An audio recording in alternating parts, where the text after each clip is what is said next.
BDC chairman RS Pura और सरपंच ने पंचायत गंडली के गांव चकनानका मार्ग पर तारकोल डालने का काम शुरू करवाया। बीडीसी चेयरमैन तरसेम लाल शर्मा का स्थानीय लोगों और सरपंच गुरदीप सिंह सैनी ने गांव में पहुंचने पर स्वागत किया।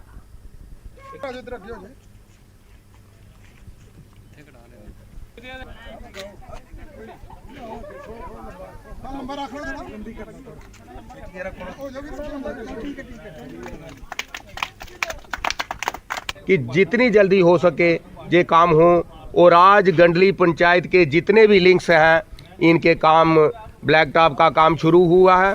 ये 1000 मीटर का लिंक है जो सारे कंप्लीट हो जाएंगे। इस पर 15 लाख रुपए की लागत आएगी।